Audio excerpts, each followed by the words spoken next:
மக்களுடைய விடுவிற்காகவும் விடுதலைக்காகவும் நாம் தமிழர் கட்சி கட்டாயம் நாம் தமிழர் கட்சி இன்னைக்கு களத்துல நின்றுட்டு இருக்கிறோம். இந்த தூய்மை பணியாளர்களை எதற்காக தனியார் மயமாக்கணும்? 2000 பேருக்கே வேலை நிரந்தரம் செய்து கொடுக்க முடியாது இந்த அரசு 2 கோடி பேருக்கு வேலை கொடுப்போம் அப்படின்னு சொன்னதை நம்புறீங்களா? எத்தனை பேர் இன்னைக்கு வேலை இல்லாம வீதியில நிக்கிறோம். அன்னைக்கு இங்க போய் பார்த்தோம் அப்படின்னா ரிப்பன் பில்டிங் வாசல்ல 1900க்கும் மேற்பட்ட மக்கள் அங்க இருக்கிறாங்க. அதுல பெரும்பாலானோர் பெண்கள்.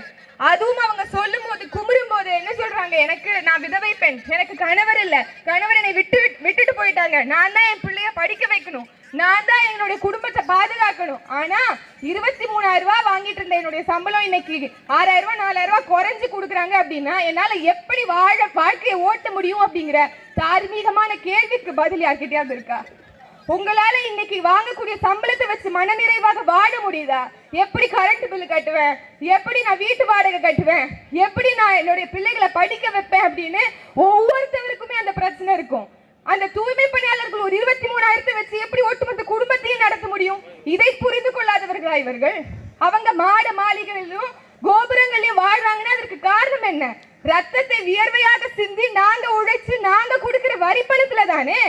அந்த வரி பணத்தை எடுத்துட்டு எங்களுடைய வாழ்வாதாரத்தை கூட காக்க மாட்டீங்க அப்படின்னா யாருக்காக இந்த அரசு அப்படிங்கிறதை மக்கள் ஆழ்ந்து சிந்தித்து சரியானவர்களை தேர்வு அட்லீஸ்ட் அதை செய்யுங்க. எல்லாத்துக்கும் சட்டம் இருக்கு. எல்லாத்துக்கும் ஏதாவது ஒரு குற்றம் இந்த சமூகத்துல நடந்தது அப்படின்னா அதை தீர்வு காண்பதற்கு நீதித்துறை இருக்கு. ஆனால் இந்த ஆட்சியாளர்கள் 5 ஆண்டுகளுக்கு ஒரு முறை தேர்தல் வாக்குறுதிகளை அள்ளி வீசிட்டு வந்து ஆட்சி அரியணையில அமர்ந்ததுக்கு பிறகு அவங்களோட சட்ட காலரை பிடிச்சு நீங்க கேட்க முடியாது. ஏன் இந்த வாக்குறுதியை கொடுத்தியே, ஏன் செய்யல அப்படின்னு அவர்களுக்கு நீங்க எந்த வழக்கையும் போட முடியாது. ஆனால் உங்களுக்கு உள்ளபடியே வெளிப்படையாக தெரிகிறது இவர்கள் எல்லாமே பொய்யான செய்திகள் தான் சொல்றாங்க. சொன்னதையும் செய்யல, சொல்லாததையும் செய்யல. பணியை நிரந்தரம் செய்வோம், வாரத்துக்கு ஒரு முறை விடுமுறை கொடுப்போம் அப்படின்னா முதல்ல பணி இருந்தா தானே, வேலை எனக்கு இருந்தா தானே நீ எனக்கு விடுமுறை கொடுப்ப. 285 வாக்குறுதியில நீங்க சொல்லிருக்கீங்க, நாங்கள் உங்களுக்கு ப்ராமிஸ் செஞ்சு கொடுத்தது போலவே, சத்தியம் பண்ணி கொடுத்தது போலவே வேலை வாய்ப்பை உறுதிப்படுத்துவோம், உங்களுடைய சேலரி உங்களுடைய வருமானத்தை பெருக்கி தருவோம்னு சொல்லிருக்கீங்க. ஆனா நாங்க கொடுக்கலன்னு மிரட்டுறீங்க. இங்க உண்மையாகவே ஐயா முதலமைச்சர் ஸ்டாலின் அவர்களுடைய ஆட்சி தான் நடக்குதா, இல்ல அமைச்சர் சேகர் பாபு அவர்களுடைய ஆட்சி நடக்குதா நமக்கு தெரியல. அவர் சொல்றது மட்டும்தான் ஒட்டுமொத்த வடச்சனையும் கேட்கணுங்கிற மாதிரியான ஒரு பிம்பம் இங்க நடக்குது.